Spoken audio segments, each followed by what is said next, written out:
अस्सलाम वालेकुम। आगे मेरा यूट्यूब चैनल एसके क्रिकेट में आपका अपना सलमान। उम्मीद करता हूँ आप सब खैरियत से होंगे, खुश भी होंगे, अपने आसपास के लोगों का ख्याल भी रख रहे होंगे।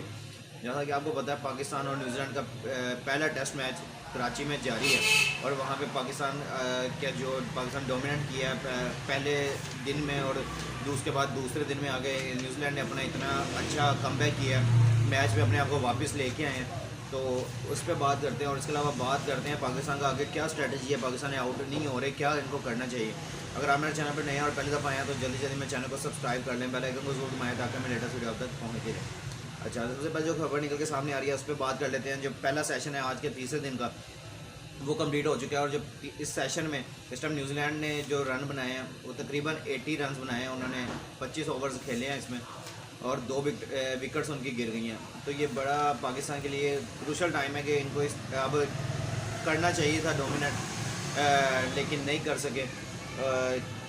पहले रिजवान भी आए थे, फिर उसके बाद सरफराज साहब वो भी अपने जौहर ने दिखा पा रहे 80 रन बनाए हैं 26 ओवर्स में 2 खिलाड़ी को आउट किया और 3.8 का रन रेट के साथ ये खेले हैं। पहला सेशन का इंतजाम हो गया, यानी कि लंच का टाइम हो गया, ये टीमें अपने लंच करने के लिए चली गई हैं। और अभी मैं आपको बता दूं टॉम लैथम अभी जो आउट हुए हैं लास्ट विकेट उनकी गिरी है। डेवन कॉनवे बड़ा अच्छा रिव्यू लिया नुमान की तरफ से, यानी कि उन्होंने कन्विंस किया कैप्टन को जो कि ऑन फील्ड थे उनको किया। 92 रन पे वो आउट हुए हैं। बड़ा जिस तरह हमारे कल सैफ़ी भाई परसों जब सैफ़ी भाई हमारे आउट हुए थे 86 पे, हमें बड़ा बुरा लगा था यहाँ पे, और बहुत ही ज़्यादा हम डिसहार्टेड हुए थे कि वो अपनी सेंचुरी कंप्लीट नहीं कर सके। तो इनके साथ साथ ये अब डेवन कॉनवे 92 पे आउट होना एक प्लेयर के लिए एकदम से वो होता है ना कि बिलो दी बेल्ट चले जाते हैं कि यार इतना लंबी इनिंग खेल के फिर आप फिनिश नहीं कर सकते, इसको सेंचुरी में कन्वर्ट नहीं कर सकते, तो बड़ा मुश्किल हो जाता है। 176 बॉल पे 92 रन बनाए हैं, 14 चौके और 52 के स्ट्राइक रेट के साथ खेले हैं। उसके बाद अभी जो लास्ट विकेट गिरी है लन से तकरीबन 1 ओवर पहले टॉम लैथम की गिरी है, उनकी 113 रन की शानदार इनिंग, उन्होंने सेंचुरी बनाई है। पाकिस्तान की सरजमीन में पहली दफ़ा आए हैं और आके इतना अच्छा खेल पेश कर रहे हैं, और जिस तरह उन्होंने कंडीशंस को रीड किया आउटस्टैंडिंग था। 113 रन बनाया उन्होंने, 191 बॉलों पे 10 चौके 59 के स्ट्राइक रेट के साथ खेले थे। अब जो क्रीज में मौजूद है इस टाइम हेनरी निकल्स और केन विलियमसन इस टाइम क्रीज में मौजूद हैं। केन विलियमसन 19 रन के साथ क्रीज में मौजूद हैं, 60 बॉलर में 19 रन बनाए हैं। उसके बाद हेनरी निकल्स हैं, उन्होंने 10 रन बनाए हैं। तो जो मेरा मेन मकसद था पाकिस्तान की बॉलिंग लाइनअप को लेके मैं ये वीडियो बनाना चाह रहा था कि मैं इस पर बात करूँ। कल भी मैं वीडियो करना चाह रहा था, लेकिन वो हमारा यहाँ पे थोड़ा सा इशू बन गया था जिस वजह से मैं वीडियो नहीं कर सका। तो होप साहब भी लोग वेट कर रहे होंगे सारे कि भाई का अभी तक कोई रिव्यू नहीं आया इस पर, तो कल मैं करना चाह रहा था, लेकिन यहाँ पे हमारा थोड़ा इलेक्ट्रिसिटी प्रॉब्लम हो गया था जिसकी वजह से मैं वीडियो नहीं बना सका। अभी मैं यहाँ पे स्टूडियो पे आया हूँ तो मैं साथ मैच देख रहा था और साथ मैंने कहा चलो मैं अपनी वीडियो, अभी लंच ब्रेक हुई है, मैंने कहा चलो पहले वीडियो बना लेते हैं, उसके बाद फिर अगले जो मैच के बाद जब आज का दिन हम स्टम्प्स होगा उसके बाद आएंगे फिर प्रॉपर इस पर बात भी करेंगे पाकिस्तान को क्यों ही विकेट्स मिल रही। अभी जो फ़िलहाल जो मैं आपको पाकिस्तान का बॉलिंग कार्ड दिखाता हूँ, पाकिस्तान के जो इस टाइम मीर हमज़ा जिसको हमने इतनी आवाज़ उठाई है उनके लिए, और इतना हमने यहाँ पे बैठ के अपने चैनल के थ्रू और बाकी जो मेन स्ट्रीम मीडिया है वहाँ पे भी बड़ी बात की गई है मीर हमज़ा की कि इनको चांस क्यों नहीं मिल रहा। अब वो जान मारने के यहाँ पे हमें नज़र नहीं आ रहे कि वो जान मार रहे हों। यहाँ पे वो उनकी वही थकी हुई सी बॉलिंग कर रहे हैं, बस ठीक है बॉल आप विद इन स्टम्प्स करें और बॉल को थोड़ा सा आप रिवर्स स्विंग को लेके जाएं तो आपको विकेट्स मिलेंगे। अगर नहीं मिल रही तो फिर आपको यहाँ पे ये तो नज़र आना चाहिए ना कि कोई जान मार रहा लड़का। मीर हमज़ा बिल्कुल रस्ती से नज़र आ रहे हैं, बिल्कुल उनकी जान नज़र नहीं आ रही कि वो बॉलिंग कर रहे हैं तो किस अपनी स्ट्रेटजी के तहत बॉलिंग कर रहे हैं। मीर हमज़ा 12 ओवर करवा चुके हैं, 39 रन दिए हैं और कोई विकेट नहीं हासिल कर सके। उनका साथ मोहम्मद वसीम जो ये भी हमारे पास ऑलराउंडर की सूरत में है, ये मेन स्ट्राइक बॉलर नहीं है, लेकिन हमारा एक प्रॉब्लम ये है कि हम अपने बॉलर्स को ग्रूम नहीं करते, हम आगे किसी को लेके नहीं आते। और जैसे हमारे जो मेन बॉलर हैं हारिस रऊफ हो गए, फिर उसके बाद शाहीन शाह अफरीदी हो गए, हमें जब शाहीन होते थे टीम में हमें ज़रूरत ही नहीं पड़ती थी किसी बॉलर की, वही 5-5 6-6 आउट करके दे देते थे, बाकी नीचे से यासिर शाह वगैरह आके कर देते थे। अब आपने यासिर शाह को स्क्वाड में रखा नहीं है, अब्बास के साथ आपका नखरा चल रहा है, आप उनको लेके नहीं आते स्क्वाड में। तो अब जो आपके पास ऑलराउंडर्स आप उन पर ही लेके बैठे हो। एक मीर हमज़ा है, मेरा यहाँ पे अब ख्याल ये था कि आप यहाँ पे हसन अली को चांस देना चाहिए था आज के पहले टेस्ट मैच में, ताकि हसन अली के पास एक्सपीरियंस था, उन्होंने 18 टेस्ट मैच खेले हुए हैं उनके पास एक्सपीरियंस था, वो टीम को कभी भी कुछ भी मौके पे आपको जहाँ पे विकेट चाहिए होती है वो लेके दे सकते थे।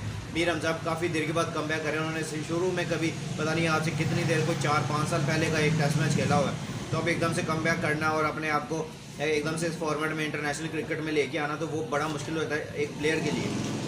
तो यहाँ पे हसन अली को यहाँ पे करवाना चाहिए था कि वो पेस अटैक को लीड करते और बताते हैं कि इस तरह विकेट्स लेनी है, क्योंकि उनके पास एक्सपीरियंस है, काफ़ी देर से टीम के साथ ट्रैवल कर रहे हैं, लेके जा रहे हैं उनको टूर्स पे, आप उनसे फ़ायदा ले सकते थे, लेकिन आपने उनको स्क्वाड में रखा ज़रूर है, लेकिन पहले टेस्ट मैच में चांस नहीं दिया। तो उनका साथ मोहम्मद हसीन को दे लें, 11 ओवर्स करवा चुके हैं, 35 रन दिए हैं, किसी खिलाड़ी को आउट नहीं कर सके। इब्रार अहमद अभी टॉम लैथम का उनके विकेट लिया है और वो स्वीप मारने जा रहे थे, बड़े अच्छे तरीके से ऊपर से बैट का एज लगा और कामरान गुलाम ने उनका कैच पकड़ा। तो इब्रार अहमद 25 ओवर करवा चुके हैं। उनका भी यही मसला जो कल का मैं बनाना चाह रहा था, मैं आपको ये बताना चाह रहा था कि जो टेक्नोलॉजी की बात होती है ना, आपने और भी यूट्यूबर से सुना होगा, और भी आपने बड़े बड़े लेजेंड्स बैठे हैं क्रिकेट के, उनसे सुना होगा कि मिस्ट्री स्पिनर है तो इनको पकड़ा, क्योंकि ज़्यादातर में जब ये मैचेस स्टार्ट हुए, जब इनका डेब्यू हुआ, तो मैंने आपसे पहली बात ये की थी कि जो मिस्ट्री स्पिनर है वो टेस्ट मैचेस में इतना कामयाब नहीं होता, क्योंकि उनका बॉलिंग के सिर्फ ये होता है कि जब तक उसकी बॉल नहीं पड़ी जा रही, जब तक उसका हाथ नहीं नज़र आ रहा बैट्समैन को, तब तक वो विकेट्स निकाल लेगा। जैसे ही उस पर वर्किंग होगी, जैसे ही उनके हाथ पर नज़र आना शुरू हो जाएगा बैट्समैन को, उसके बाद बैट्समैन उनको मुश्किल डालेंगे कि वो बॉलिंग कौन सी करें। तो आज वही नज़र आ रहा है मुल्तान की पिच, या तो बिल्कुल जहाँ पे टर्न हो रही है विकेट, जहाँ पे पिच हमें ऐसी मिल गई है, जहाँ पे बिल्कुल स्पिन हो रहा है, बॉल लग के इधर उधर घूम रहा है बॉल, वहाँ पे बराड़ जैसे बॉलर जो हैं वो बहुत ज़्यादा ख़तरनाक साबित हो सकते हैं। और जहाँ पे थोड़ी सी फ्लैट पिच है, अब ये पिच का भी कसूर है, कौन बनाता है पिच, हमें यही समझ नहीं आती कि यहाँ पे जिस पे भी गए वो कहते हैं हमारा कोई काम ही नहीं है पिच का, पता नहीं कौन फिर बनाता है यहाँ पे पाकिस्तान की पिचेज। सिर्फ एक मुल्तान की नज़र है जो पूरा ट्रेनिंग ट्रैक था, बॉल निकल रहा था, बाहर को निकल रहा था, अंदर को आ रहा था, स्विंग हो रहा था।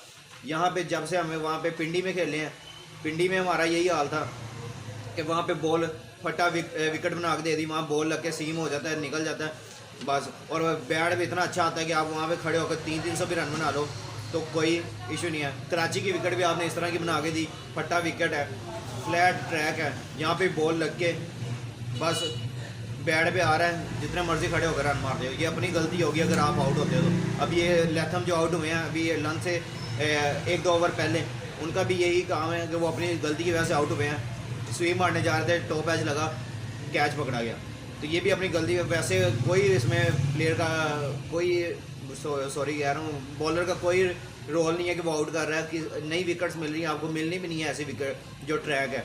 तो आपने बस अपनी जो ये गलती करेंगे बैट्समैन वही करेंगे, वरना यहाँ पे सेंचुरियाँ होंगी जिस तरह केन विलियमसन कर रहे हैं अभी बेशक शुरू में, लेकिन वो अपनी इनिंग को बिल्ड कर रहे हैं। जिस तरह उनको थोड़ा सा मोमेंटम मिला, उन्होंने आगे शिफ्ट करना है और आपको पता नहीं लगना है कि उनके वो रन कहाँ पर जा रहे हैं। तो ये हमारी जो इस तरह तो आगे नुमान अली की बात कर रहा था, 22 ओवर्स करवा चुके हैं, 73 रन उन्होंने दिए हैं और एक खिलाड़ी को आउट किया। उसके बाद बाबर आजम हमारे जो उन्होंने भी 3 ओवर कल के किए हैं और अच्छे ओवर किए हैं, 11 रन दिए हैं उन्होंने।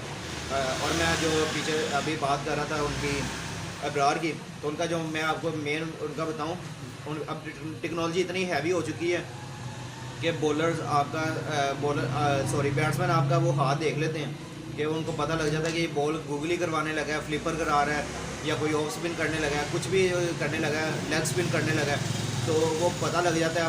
अब जहाँ वीडियोस देखोगे आप उनके एक्शन पे ही आपको पता लग रहा है। वैसे भी हार्ड बॉल का ये इस तरह का सीन होता है कि आपको आपकी नज़रें सेट हुई होती हैं बॉलर के हाथ पे, आपकी सेट हुई, आपको पता लग जाता है वो बॉल अब लेग स्पिन करने लगा है, फ्लिपर करने लगा है, या कोई गूगली करने लगा है, तो आपको पता लग जाता है। अब उन पर काम करके आते हैं तो आप देख लें अब उनसे विकेट्स ली जा रही। अब उन्होंने 25 ओवर करवाए हैं। ये ऐसे बॉलर हैं, आपको पता है कि वो डोमेस्टिक में जब ये खेलते हैं, डोमेस्टिक जब खेलते हैं उनकी जो हमारी पिचेस होती हैं वो कितनी यहाँ पे टर्न हो रही होती हैं डोमेस्टिक में, वहाँ पे आके जब ये बॉलिंग करते हैं, ये अपने ओवर करवाते हैं, 10, 12, 15 ओवर करवाते हैं, उसमें 6-7 आउट कर देते हैं और अपने आप को फ्री कर जाते हैं। उसके बाद बाकी जो 2-4 आउट होते हैं वो कोई और बॉलर आउट कर देता है, मेन वो फास्ट बॉलर भी आउट कर रहे होते हैं वहाँ पे, तो वो अपनी ड्यूटी कंप्लीट कर लेते हैं वहाँ पे। अब ये है इंटरनेशनल क्रिकेट, यहाँ पे आके आपको लंबे लंबे स्पेल करने पड़ते हैं। यहाँ पे उन्होंने अपने आप को देख 25 ओवर उनसे करवाए। अब ये इतने बड़े बॉलर अभी है नहीं कि ये 25 ओवर करें, क्योंकि वैसे भी एक जो रिस्ट स्पिनर होता है उसके लिए बहुत मुश्किल होता है, क्योंकि उसकी उंगलियों का जादू होता है वो बॉल का, तो उनके हाथ दर्द होना शुरू हो जाता है जब वो बॉल करते हैं बार बार। तो 25 ओवर उनसे करवाए हैं, लेकिन अभी तक कोई उनको इतना खास एडवांटेज मिला नहीं है। उन्होंने सिर्फ एक खिलाड़ी को आउट किया, वो भी टोंगला था, अपनी गलती से आउट हुए हैं। आगे उनसे अभी और ओवर करवाए जाएंगे, क्योंकि कल तक जो पाकिस्तान का प्रेडिक्शन था जो कहते हैं विन रेट था 25%, अब रह गया। कल तक 66 था और अब ड्रा के 51% चांस है कि ड्रा होने जा रहे हैं टेस्ट मैच, लेकिन अभी कुछ भी हो सकता है। अभी पाकिस्तान अगर आउट करता, अगला सेशन देखते हैं। अब जब पाकिस्तान ये बॉलिंग करने के लिए आएगा तो तब पता लगेगा कि पाकिस्तान की क्या स्ट्रैटेजी है और किस तरह लेके चलते हैं। जैसे ही अगर ये सेशन अच्छा गुजर गया तो फिर मैच में वापस आया जा सकता है, लेकिन बहुत ज़्यादा चांसेस यही है कि ये टेस्ट मैच ड्रा होने के करीब है। तो इंशाल्लाह मिलते हैं नेक्स्ट वीडियो में। अपने आसपास के लोगों का ख्याल रखिएगा और दुआ में हमें भी याद रखिएगा। और अगर आपको मेरी वीडियो आई है पसंद तो नीचे कमेंट शेयर और लाइक भी कर दीजिएगा। इंशाल्लाह मिलते हैं नेक्स्ट वीडियो में। Take care. अल्लाह।